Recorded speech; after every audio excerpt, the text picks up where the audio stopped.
할렐루야. 주 예수 그리스도 이름으로 하나님 말씀 증거하겠습니다. 시편 50편 14절에서 23절까지 말씀을 찾아서 봉독하겠습니다. 시편 50편 14절부터 23절까지 말씀을 봉독하겠습니다. 시편 50편 14절. 감사로 하나님께 제사를 드리며 지극히 높으신 자에게 네 소원을 갚으며 환난 날에 나를 부르라. 내가 너를 건지리니 네가 나를 영화롭게 하리로다. 16절. 악인에게는 하나님이 이르시되 네가 어찌 내 율례를 전하며 내 언약을 네 입에 두느냐.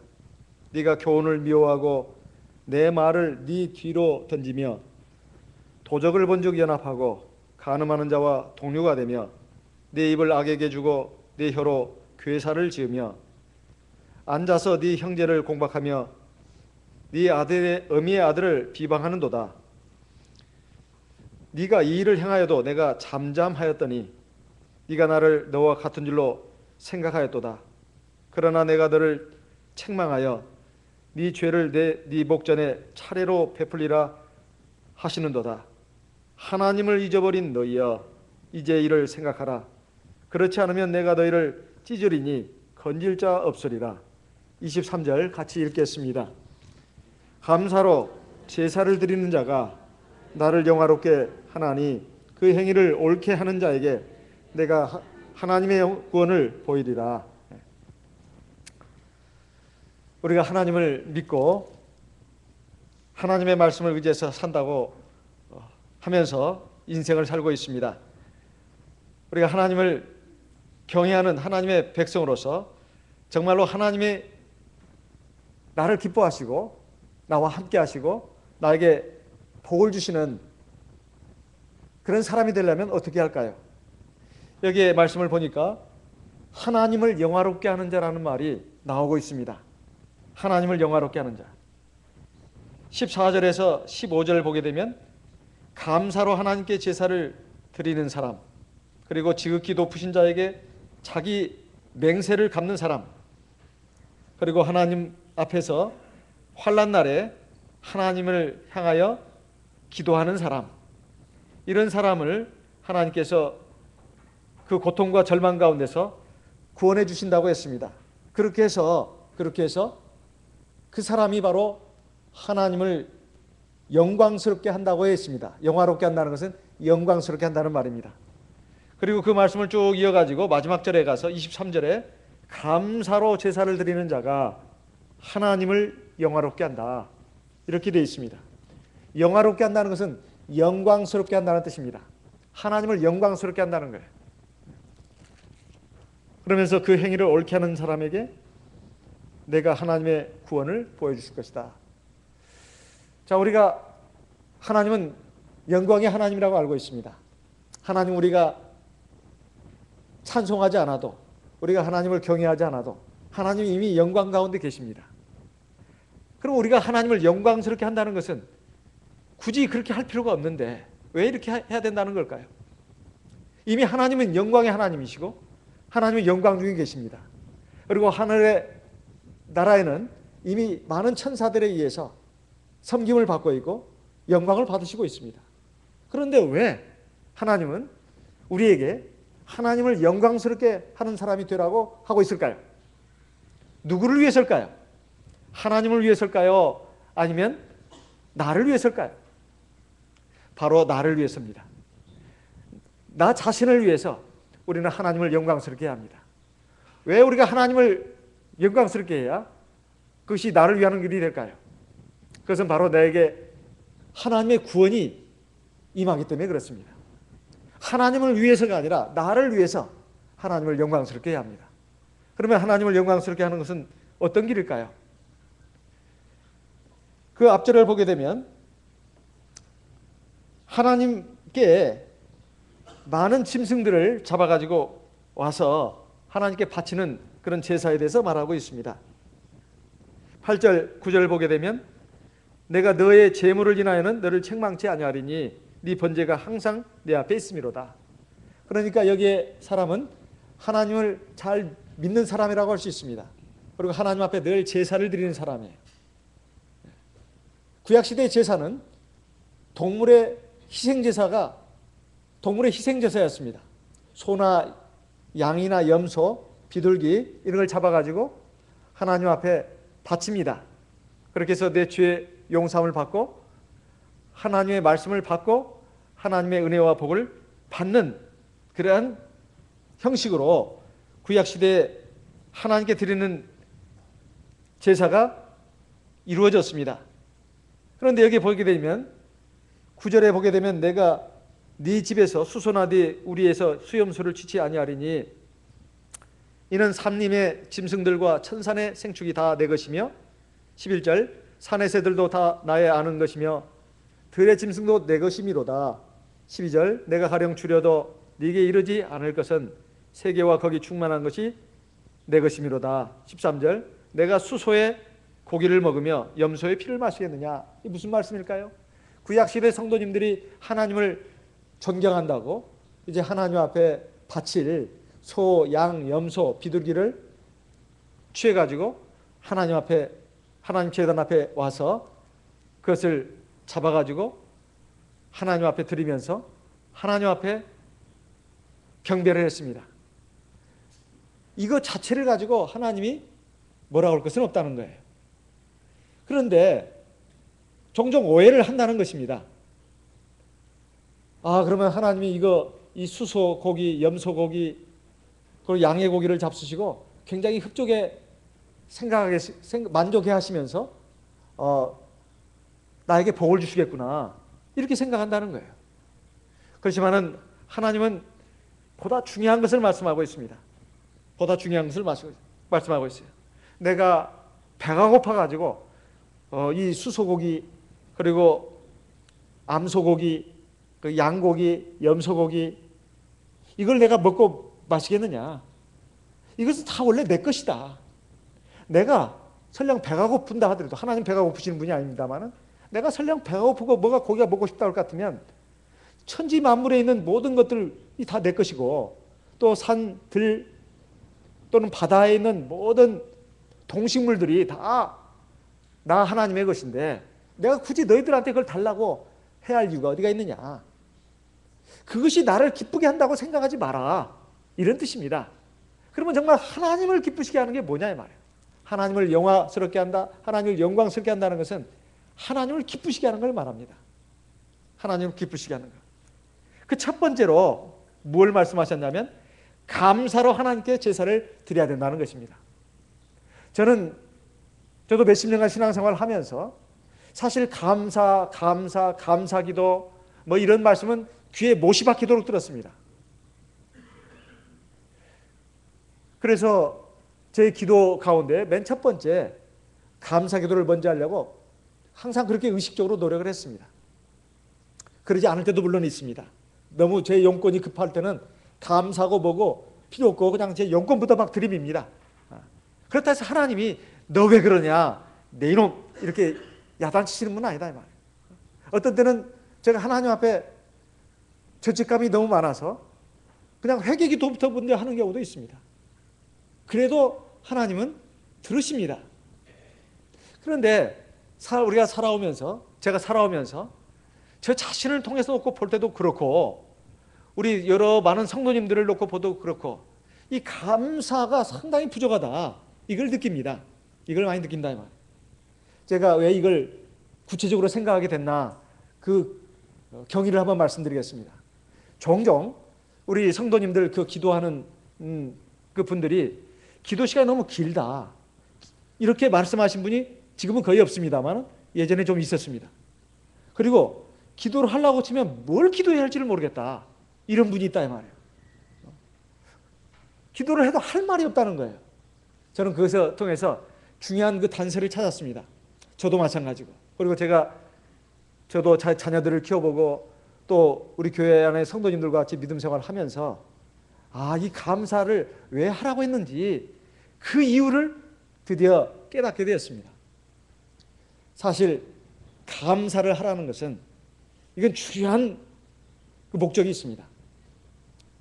첫째, 감사를 하려면, 하나님께 감사를 하려면 이 천지 만물이 하나님이 지어주신 것을 인정해야 합니다.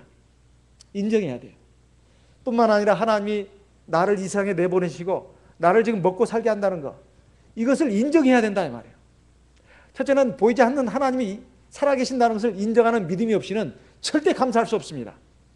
두 번째, 하나님이 설령 살아계신다 하더라도 내가 누리고 있는 이 생명, 그리고 내가 먹고 있는 음식, 내가 입고 있는 옷, 내 가정, 또 우리 가족들을 무사 평안하게 생활할 수 있게 해주신 것, 하루하루의 모든 삶들, 지나온 모든 내 인생들, 이것이 다 하나님의 손길과 은혜로운 보살핌이 있었기 때문에 이렇게 된 것이다. 이것을 인정하는 믿음이 없다면 절대 감사할 수 없습니다. 감사할 수 없어요. 그냥 이것은 그냥 나한테 주어진 거야. 어쩌다 생긴 거야. 이건 원래 내 것이었어. 하나님을 의식하지 않고, 하나님을 인정하지 않고, 하나님의 손길을 인정하지 않으면 감사할 수가 없습니다. 감사한다는 것은 바꿔서 말씀드려서 하나님을 인정하는 표현입니다. 하나님, 어젯밤에 잘 자게 해주셔서 감사합니다. 자다가도 숨을 멈추다가 결국은 죽는 경우도 있습니다. 수면 무호흡증으로. 자다가 심장이 멈출 수도 있습니다. 그리고 오늘 일어나 보니까 또 하루 먹을 음식도 주어지고, 또 하루를 살 수 있는 건강도 주어지고, 그리고 나에게 할 수 있는 일도 주어지고, 그리고 나를 도와주고 나를 보살펴주는 많은 사람들이 있고, 그리고 그 사람들조차도 하나님이 보살피고 있다는 것. 하나님이 햇볕도 주시고 비도 주시고 하나님이 농작물도 자라게 하시고, 이것을 갖다가 우연히 일어난 일이다. 우연히 일어난 일이다. 이건 저절로 된 것이다. 이렇게 생각하는 사람은 절대 감사할 수 없습니다. 믿음이라고 하는 것은 감사하느냐 감사하지 않느냐, 이것을 구분짓는 그 기점이 되는 겁니다. 여러분 한번 생각해 보세요. 감사한다는 것은 나에게 감사할 수 있는 그 조건, 내용을 준 그 분을 인정한다는 겁니다.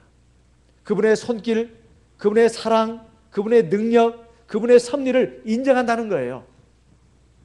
그러니까 이게 믿음이 없이는 감사할 수 없는 겁니다.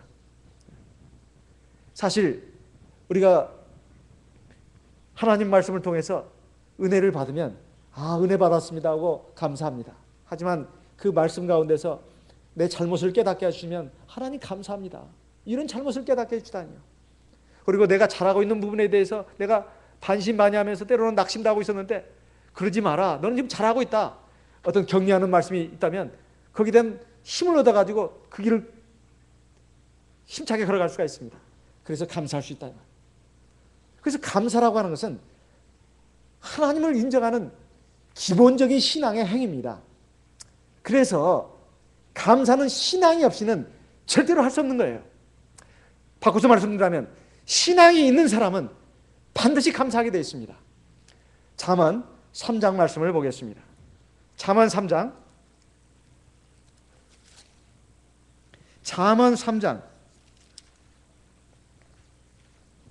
6절 우리 소리내서 읽어보겠습니다. 잠언 3장 6절 말씀 같이 읽겠습니다. 잠언 3장 6절 같이 읽겠습니다. 너는 범사에 그를 인정하라. 그리하면 내 길을 지도하시리라. 이건 짧은 두 문장으로 되어 있습니다. 너는 범사에 그를 인정하라. 범사가 무슨 말이죠? 범사가 모든 일입니다.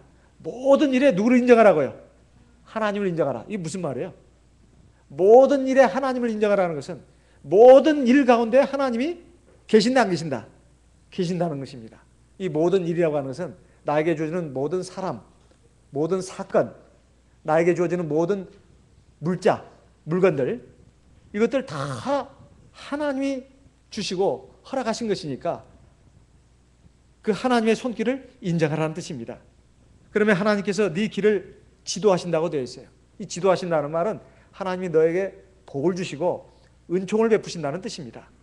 그리고 너의 길이 참 승리의 길로, 참 생명의 길로, 참 행복의 길로, 참 평안의 길로 갈 수 있도록 함께 하시겠다는 뜻입니다.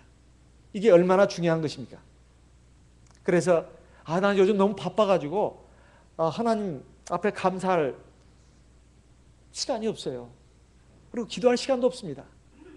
그러면 사실 자기 힘으로 살아가는 겁니다.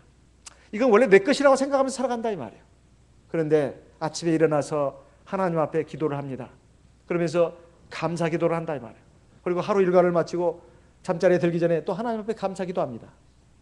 어쨌든 우리가 하나님 앞에 무릎 꿇는 것 자체가 하나님 계신 것을 인정하는 것이고, 하나님이 만물의 창조자요 또 인간 생명의 주관자인 것을 인정하는 기본적인 신앙의 행위입니다. 기본적인 신앙의 행위. 그러니 하나님이 얼마나 기뻐하실까요? 얼마나 기뻐하실까요? 그런데 우리가 잘 생각해 보면 이런 것들에 대해서 굉장히 우리가 부족하다는 것을 느낍니다. 사실 뭐 다 아는 건데 뭐 아는 거라고 할 수 있을까요? 사실 아는 거라고 하기에는 우리의 삶의 모습 가운데 보면 그렇지 않다는 것을 알 수가 있습니다. 왜냐하면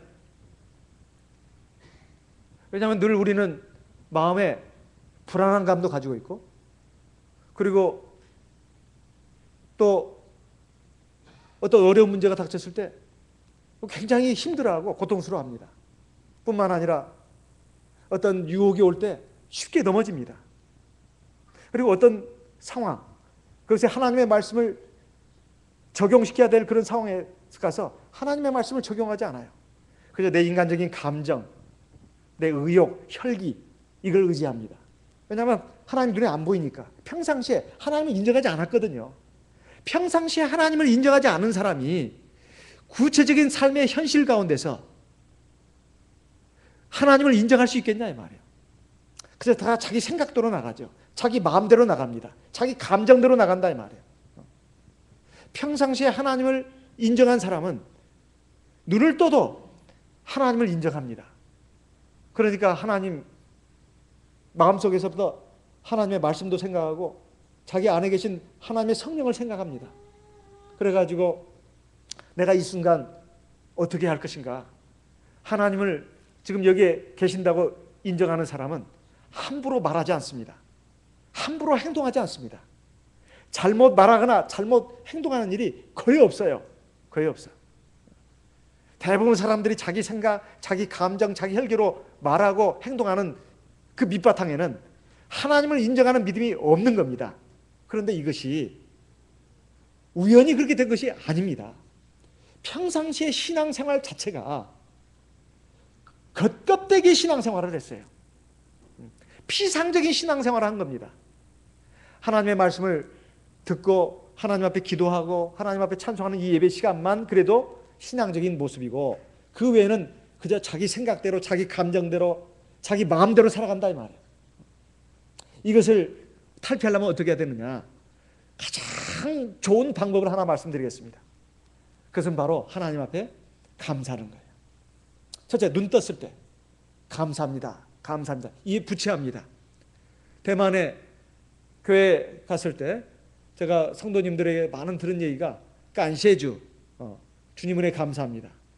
또 영어권에 있는 우리 형제자매들은 Thanks God, 하나님 감사합니다.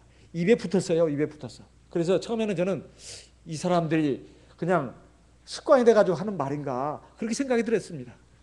그런데 제가 쭉 있다 보니까 저도 습관이 되더라고요. 저도. 근데 참 생각해 보니까 아니, 습관이 되는 것이 굉장히 중요하다는 걸 알았어요. 마음속으로 생각하면 됐지 왜 굳이 입으로 말해야 되냐? 아닙니다. 입으로 표현해야 합니다. 입으로 표현을 해야 자기 입에서 나간 말이 자기 귀로 들어가서 자기 마음 안에 또 뿌리를 내리게 됩니다. 우리가 말을 배우는 것도 마찬가지입니다. 이번에 대만에서 오는 그 자매들 한국말 이제 배우러 옵니다. 제가 좀 가르쳐 주려고 그래요. 한국말 잘하는 비결, 입을 벌려서 자꾸 말해라. 자꾸 말해라. 그리고 책을 큰 소리로 읽어라. 그러면 그 입에서 나간 말이 자기 귀로 들어가서 그게 일종의 히어링도 된다. 청취도 된다는 거예요. 청취. 스피킹을 하면 그 스피킹하는 말이 자기 귀 들어가서 히어링이 돼가지고 자기 마음에 쌓이게 됩니다. 그리고 자기 마음이 바뀌게 된다 이 말이에요. 이게 굉장히 중요한 말입니다. 그래서 항상 하나님은 감사합니다. 입에 달아야 돼요. 사실 집에서도 마찬가지입니다. 아내가 음식을 정성껏 했으면 참 맛있다고, 참 고맙다고, 애쓴다고. 다 아는데 늘 해주는 밥인데 뭘 그 말하냐고. 아니에요. 말해야 합니다. 저도 말은 이렇게 하지만 말 안 할 때가 많습니다. 하지만 하려고 애는 씁니다. 한번 물어보세요. 근데 하려고 애는 쓰는데, 그리고 아내도 마찬가지예요. 남편이 바깥에서 열심히 일해가지고 돈 벌어서 오면 앉아서 이제 받죠. 그러면 그냥 받으면 안 되죠. 당신 애썼다고, 고맙다고, 얼마나 애썼냐고. 그렇게 해야 되는 겁니다. 자녀들도 마찬가지예요. 항상 아버지 어머니의 그 사랑을 당연한 걸로 하면 안 됩니다. 참 고맙습니다. 감사합니다. 밥 먹을 때도. 우리가 인간관계도 그렇습니다. 내가 누구에게 호의를 베풀었는데 아무 말이 없어요. 그럼 굉장히 참 이상합니다. 내가 뭘 잘못했나? 뭐 잘해놓고도 뭐 내가 잘못한 것 같은 생각이 든다 이 말이에요. 그러면 안 된다 이 말이에요. 자그마한 호의에도 고맙다는 말을 해야 상대방이 꼭 그 말을 듣고 싶어서가 아닙니다. 그냥 고마울 뿐이에요. 고마울 뿐이에요. 나를 인정해 주는구나. 그것입니다. 인간관계도 그런데 하나님은 두말할 필요가 없습니다. 하나님이 뭐가 우리에게 아쉬워서 우리가 하나님을 원래 어떻게 해드릴 수 있을까요? 하나님은 완전 무결하신 분인데 하나님 뭐가 부족합니까? 사실은 하나님과의 우리와의 관계는 사실은 나를 위한 겁니다. 내가 하나님을 인정하고 믿음으로 나갈 때 하나님은 나를 구원해 주십니다. 그리고 나에게 복을 주신다 이 말이에요. 다 이건 내 거야. 내 힘으로 할 수 있어. 그런 것이 있나요? 없습니다. 이렇게 감사를 하는 사람은 환난이 일어났을 때 절대 당황하지 않습니다.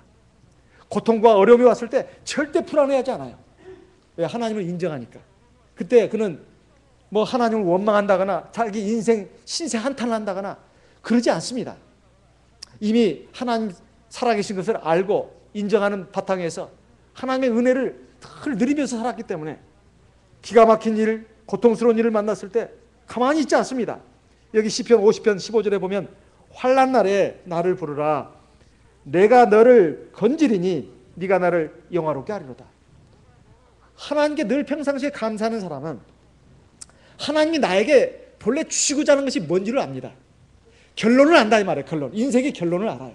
하나님의 나를 향하신 인생의 결론을 안다 이 말이에요. 예레미야 29장을 보겠습니다. 예레미야 29장. 예레미야 29장. 예레미야 29장 11절 같이 읽어보겠습니다. 예레미야 29장 11절 같이 읽겠습니다. 예레미야 29장 11절 같이 읽겠습니다. 나 여호와가 말하노라. 너희를 향한 나의 생각은 내가 하나니 재앙이 아니라 곧 평안이요 너희 장래에 소망을 주려는 하는 생각이라. 우리가 병에 걸렸을 때, 우리가 어떤 고통스러운 함정에 빠졌을 때, 그리고 억울하고 슬픈 일을 겪을 때 너무 힘이 듭니다. 너무 힘이 들어요. 그때 이런 생각이 듭니다. 하나님이 살아계신다면 어찌 내가 이런 그 고통을 당해야 되는가? 이런 생각이 들기도 합니다. 두 번째 드는 생각은 좀 더 나가는 겁니다. 하나님이 나를 버리셨나 봐. 하나님이 나를 버리셨나 봐. 이런 생각을 한다는 거예요. 그런 생각은 금물입니다. 그런 생각은 금물이에요. 우리 하나님의 백성들, 조상 되는 믿음의 선진들도 다 그런 고통을 겪고 어려움을 겪었어요. 설령 뭘 잘못해서 하나님 앞에 징계를 매를 받는다 하더라도 그것도 사랑의 매니까 괜찮습니다. 그것이 결론이 아니다 이 말이에요. 사랑의 매는 말 그대로 사랑의 매일 뿐입니다. 여기 뒤에 나오는 말씀은 뭡니까? 결론이 뭐냐? 내가 너희를 향한 나의 생각, 이건 내 결론이라는 뜻입니다. 재앙이 아니라 곧 평안이요 너희 장래에 소망을 주려는 하는 생각이에요. 장래라고 말하고 있어요. 장래. 장래는 지금이 아닙니다. 먼 훗날입니다. 그래서 어떻게 하라? 12절 너희는 내게 와서 부르짖으며 와서 내게 기도하면 내가 너희를 들을 것이요 너희가 전심으로 나를 찾으면 나를 만나리라. 그러니까 고통과 어려운 가운데 있을 때 불신앙에 빠지고 또는 신앙적인 회의에 빠지고 그리고 절망하고 낙담하고 신세한탄하고 남을 원망하고 이렇게 해서는 안 된다는 뜻입니다. 하나님의 나를 향하신 그 결론이 뭔가를 알아야 된다 이 말이에요. 나는 내 인생의 앞날에 뭐가 일어날지 모릅니다. 하지만 하나님은 우리에게 말씀하십니다. 현재 눈앞의 것을 보지 말고 먼 장래의 그 결론을 봐라. 장래의 결론은 뭐냐? 평안이고 소망이라는 거예요. 평안이고 소망이라는 것입니다. 그러니까 하나님께 기도하라는 거예요.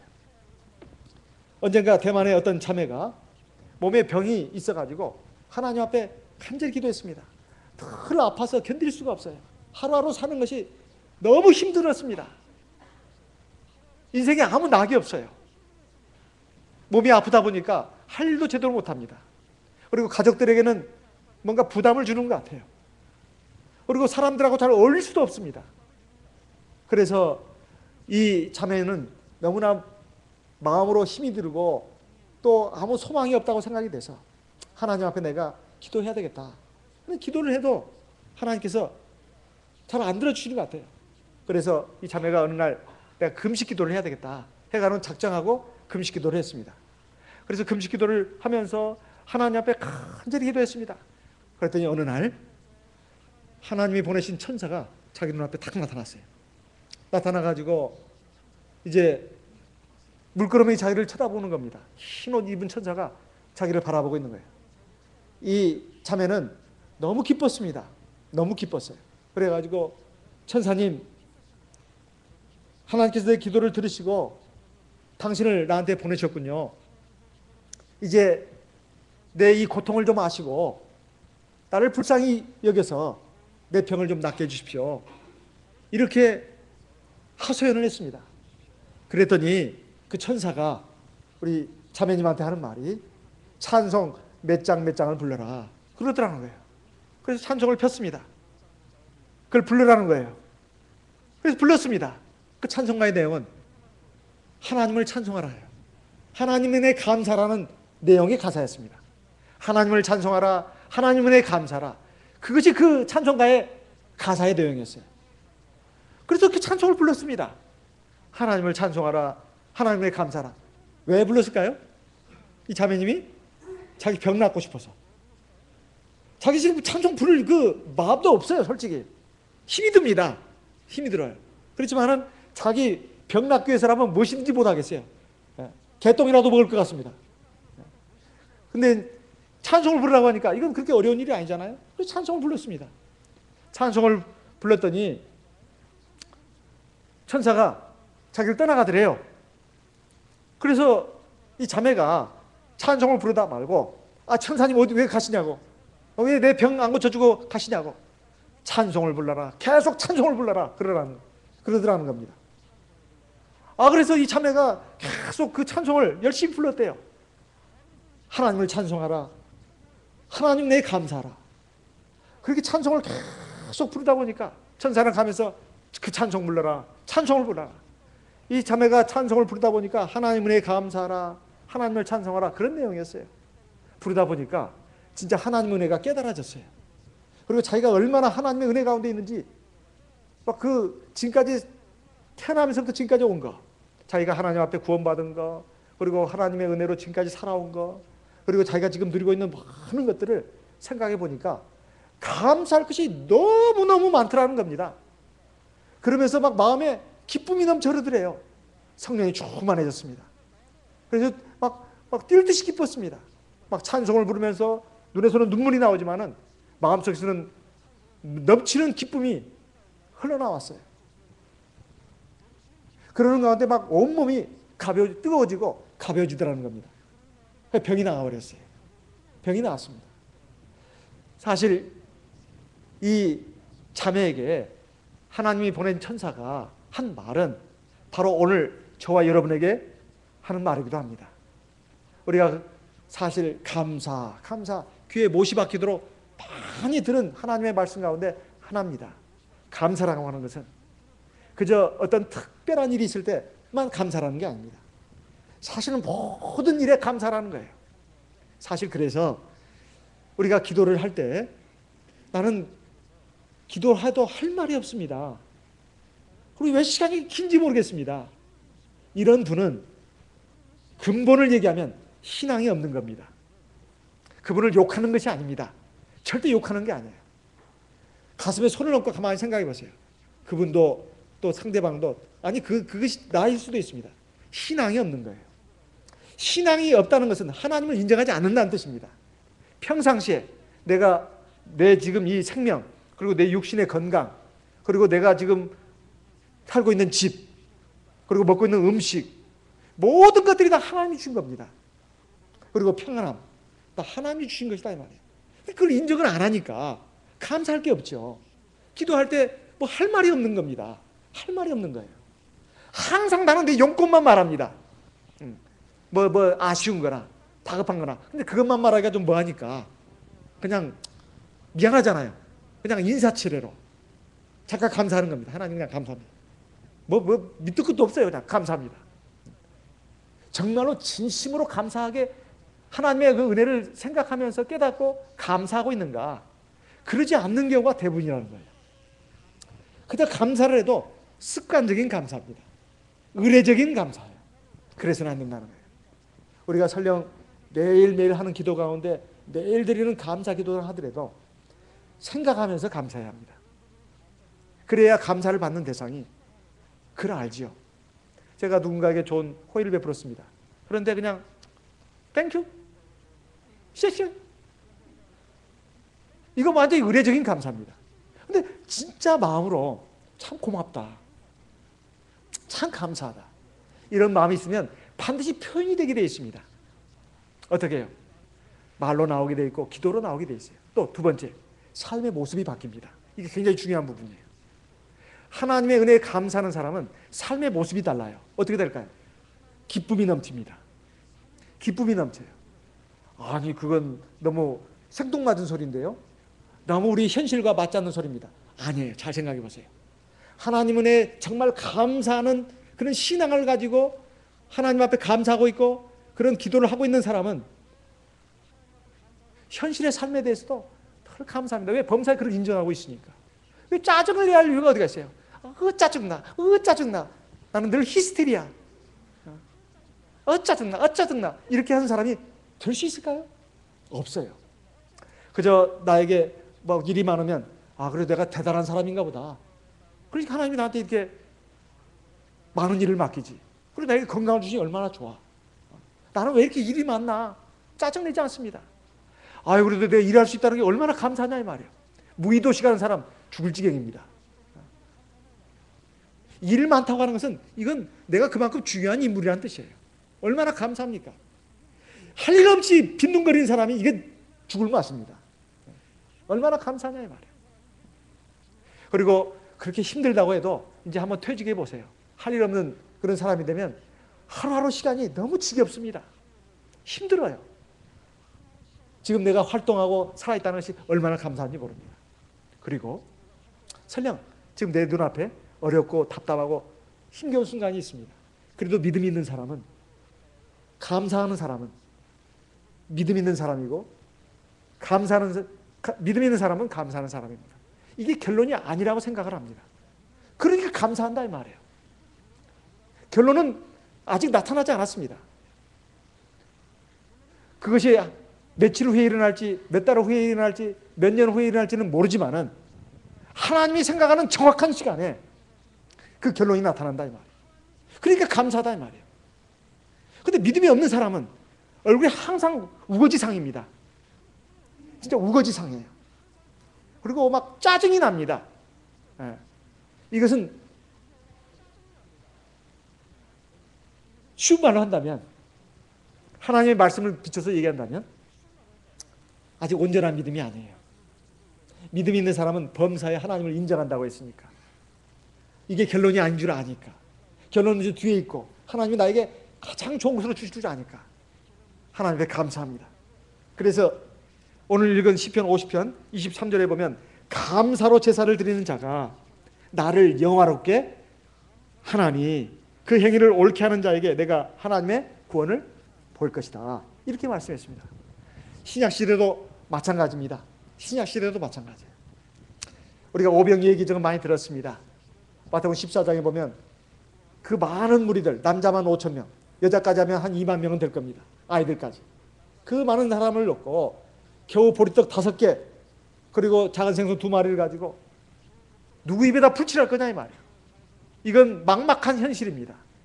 그런데 우리 주 예수님께서 제일 먼저 보여주신 모범이 뭔지 아십니까? 제일 먼저 보여주신 모범이 뭐예요? 무리를 다 앉게 하시고 하늘을 우러러 하나님께 감사 기도를 했습니다. 마태복음 14장을 보겠습니다. 마태복음 14장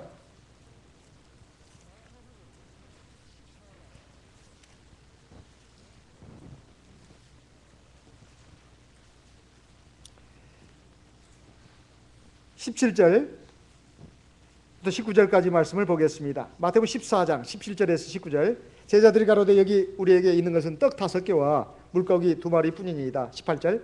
가라사대 그것을 내게 가져오라 하시고 19절. 무리를 명하여 잔디 위에 앉히시고 떡 5개와 물고기 2마리를 가지사 하늘을 우러러 축사하시고 떡을 떼어 제자들에게 주시매 제자들이 무리에게 주니 주님께서 제일 먼저 하신 일을 무리를 명하여 잔디 위에 앉으신 후에 떡 5개와 물고기를 가지고 하나님을 향하여 감사기도를 드렸습니다.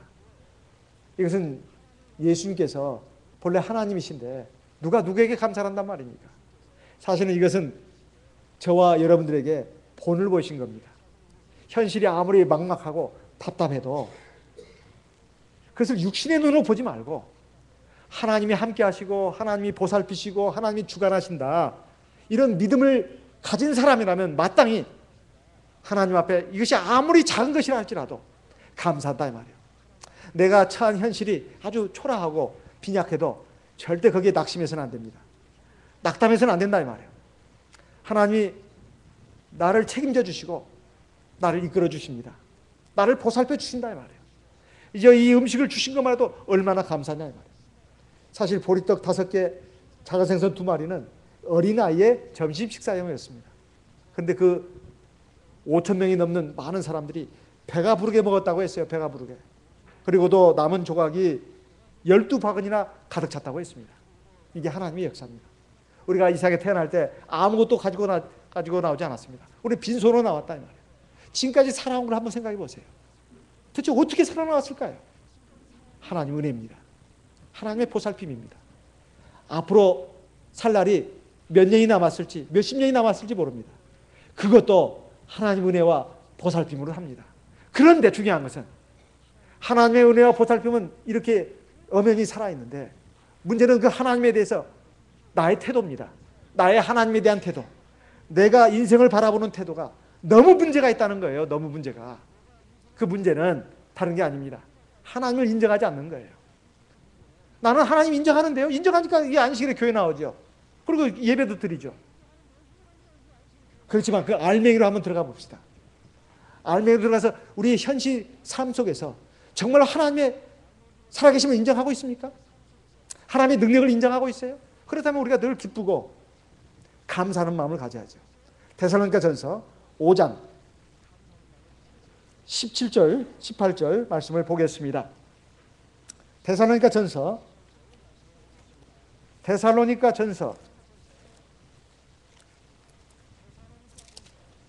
5장 16절, 17절, 18절 우리 같이 읽어보겠습니다. 데살로니가전서 5장 16절, 17절, 18절 같이 읽어보겠습니다. 시작. 항상 기뻐하라, 쉬지 말고 기도하라, 범사에 감사하라. 이는 그리스도 예수 안에서 너희를 향하신 하나님의 뜻이니라. 저는 범사에 감사하라 이 말씀은 참 이해가 어느 정도 됐습니다. 이제 이 정도 되니까 이해가 됐어요. 근데 왜 앞에 항상 기뻐하란 말이 왜 붙었을까? 사실 감사하는 사람은요 얼굴에 항상 긍정적인 마음 그리고 적극적인 마음을 가집니다. 그리고 낙관적인 마음을 가져요. 이 낙관주의는 근거도 없는 낙관주의가 아닙니다. 근거가 있는 낙관주의예요. 항상 얼굴이 밝습니다. 밝아요. 왜? 하나님께 감사하는 사람이 감사합니다고 막 찌부를 끄고 막 하고 막 그냥 눈물을 흘리고 있고, 하나님 감사합니다 막 울고 있고, 이게 말이 돼요? 누가 그러더만요. 저보고 개그맨 되면 참 좋겠다고. 감사하는 사람은 얼굴에 기쁨이 있어야, 이 기쁨과 감사는 이 쌍둥이입니다. 동전의 앞뒷면이에요. 감사는 하는데 얼굴은 늘 수심이 가득하고, 얼굴에는 막 화가 난 표정이고, 얼굴에는 늘 막 불쾌한 표정이고, 기분 나쁜 표정이고, 가까이 가기에는 너무 먼 당신이에요. 보세요. 한번 너무 화가 나 있고, 너무 막 성질 내고 있고, 막 그냥 찌뿌고 오만 가지 막 히스테리 짜증나 있는 사람한테 가까이 가고 싶겠어요? 가까이 가기에는 너무 먼 당신이에요. 늘 웃고 있고, 늘 막 밝은 미소를 띠고 있는 사람은 가까이 가고 싶습니다. 왜냐하면 늘 마음속에서 감사가 넘치니까. 신앙이 있으니까 그것이 밖으로 나오게 돼 있어요. 그러니까 억지로 기뻐할 필요가 없어요. 그래서 누구에게 말하면 코미디 프로 많이 보라고, 개그 콘서트 많이 보라고, 그런 말 할 필요가 없습니다. 원래 하나님 앞에 감사하면서 사는 사람은 얼굴이 밝아요. 밝습니다. 기뻐한다 이 말이에요. 그것은 세상의 코미디 프로를 보고, 웃기는 책을 보고, 웃기는 이야기를 듣고 막 억지로 웃는 웃음이 아닙니다. 누가 간지럼 태워가지고 간지러워, 이것도 아닙니다. 그야말로 마음속에서 하나님을 향한 감사가 있으니까 기쁨이 나온다 이 말이에요. 우리 얼굴이 항상 기쁜 모습이어야 되겠습니다. 우리가 세상 사람들에게 우리는 어떤 존재냐? 그리스도의 편지라고 되어 있어요. 그리스도의 편지. 우리의 얼굴을 보고 세상 사람들이 하나님을 봐야 합니다. 하나님의 백성들이, 그것도 물과 성령을 거듭난 하나님의 참된 백성이라는 사람들이 얼굴 표정이 늘 막 우거지상이고, 그리고 막 그 고통과 불안에 막 찌든 어떤 얼굴이라면 이것은 사실은 신앙의 얼굴이라고 하기는 어렵습니다. 그렇다 해서 오해하지 마십시오. 그 사람의 삶이 육신적으로 편안하고 그리고 즐겁고 모든 일이 다 잘 된다, 그런 뜻 아닙니다. 그런 뜻 아니에요. 여기 지금 바울 사도도 로마의 그 감옥에 갇혀 있습니다. 그리고 얼마나 매를 맞고, 그리고 굶주리고 강도 위험도 당하고, 심지어 동족들의 형제들의 배반도 당해가지고 죽을 위기까지 빠졌다고 고린도후서 1장, 6장, 11장에 기록이 되어 있어요. 저는 바울 사도의 그 걸어온 그 발자취를 보면서 제가 깜짝 놀랐습니다. 굶기도 여러 번 했다는 거예요. 강도 위험도 당하고, 또는 동족의 배반도 당하고, 또 감옥에 갇히기도 하고, 수도 없이 매를 맞았다는 거예요. 그리고 헐벗고 굶주리고 추위에 떨고, 그러면서도 이 바울 사도가 감옥 바깥에 있는 형제들을 향해서 말하고 있습니다. 항상 기뻐하라. 왜 그럴까요? 빌립보서 4장의 말씀을 보겠습니다. 빌립보서 4장, 빌립보서 4장, 빌립보서 4장 4절부터 보겠습니다. 자, 큰 소리를 읽어야 됩니다. 빌립보서 4장 4절부터 시작. 주 안에서 항상 기뻐하라. 내가 다시 말하노니 기뻐하라. 너희 관용을 모든 사람에게 알게 하라. 주께서 가까우시니라. 6절. 아무것도 염려하지 말고 오직 모든 일에 기도와 간구로 너희 구할 것을 감사함으로 하나님께 아뢰라. 그리하면 모든 지각에 뛰어난 하나님의 평강이 그리스도 예수 안에서 너희 마음과 생각을 지키시리라. 여기 보면 주 안에서 항상 기뻐하라고 되어 있어요. 주님 안에서. 신앙 바깥에 있는 사람들에게 하는 말이 아닙니다. 세상 사람에게 하는 말이 아닙니다. 우리 주 안에, 믿음 안에 있는 우리 형제들에게, 자매들에게 하신 말씀입니다. 주 안에서 항상 기뻐하라는 거예요. 왜 기뻐하라고 했을까요? 다시 말하는데 기뻐해라. 중요한 말이니까 또 다시 말한다는 거예요. 그 이유가 뒤에 있어요. 주님께서 가까우시기 때문에, 주님의 심판날이 가깝기 때문에, 우리의 인생의 종말, 이것은 바로 하나님의 구원의 나라에 들어가는 날입니다. 이 인생의 종말은 종말이 아닙니다. 그때 모든 결론이 나타난다 이 말이에요. 그래서 하나님의 백성들은 눈앞에 보이는 현실을 인생의 결론으로 생각하면서 살지 않습니다. 우리 눈에 보이는 것이 우리의 소망이 아니다 이 말이에요. 희망은 될지언정 소망은 아닙니다. 희망과 소망은 같은 게 아니에요. 고린도후서 4장 말씀을 읽겠습니다. 고린도후서 4장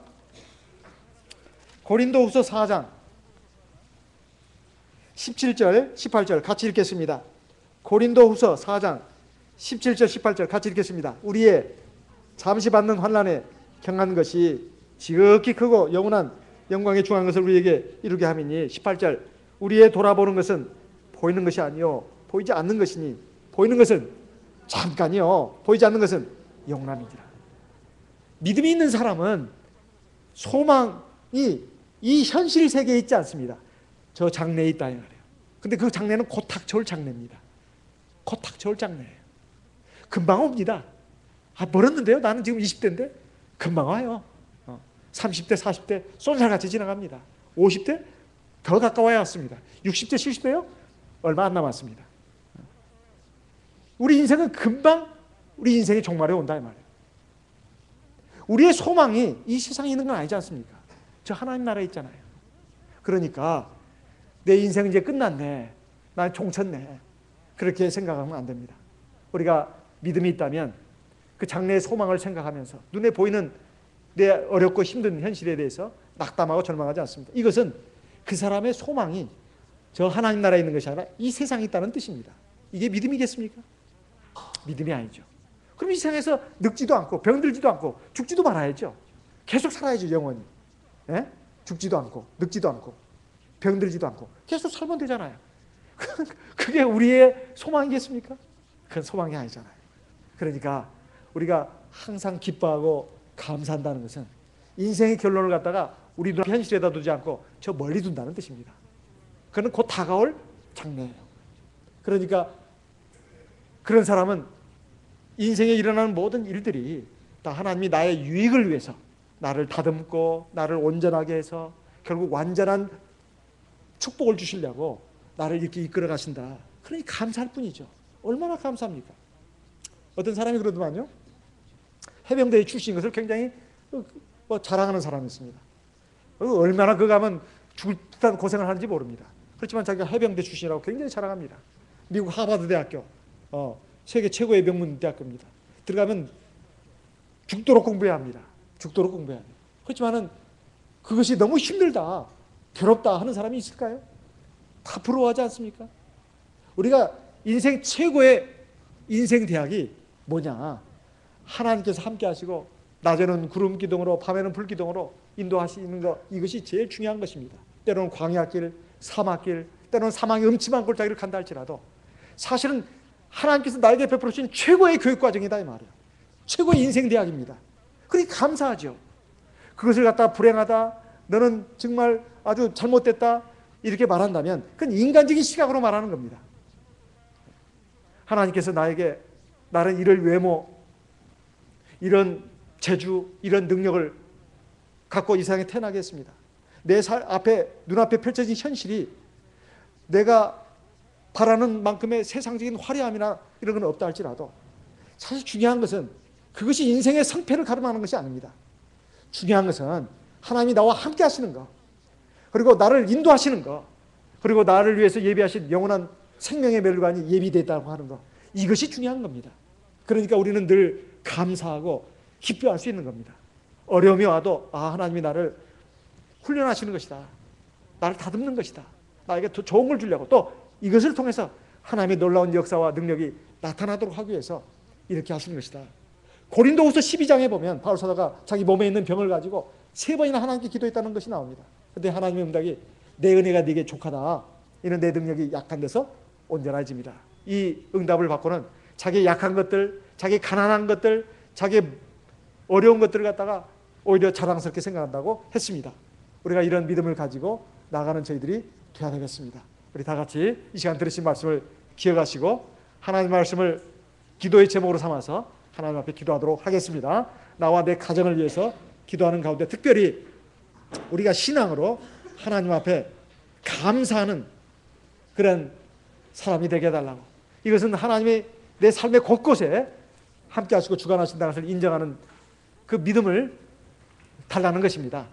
그리고 그런 사람은 삶을 항상 긍정적으로 보고 그리고 먼 미래의 장래를 바라보면서 이 현실도 믿음으로 싸워서 이길 수 있는 그런 하나님의 용사가 된다는 뜻입니다. 그런 하나님의 용사가 되게 인도하여 주시옵소서. 우리 다 같이 하나님 앞에 기도하겠습니다. 다 같이 기도하겠습니다.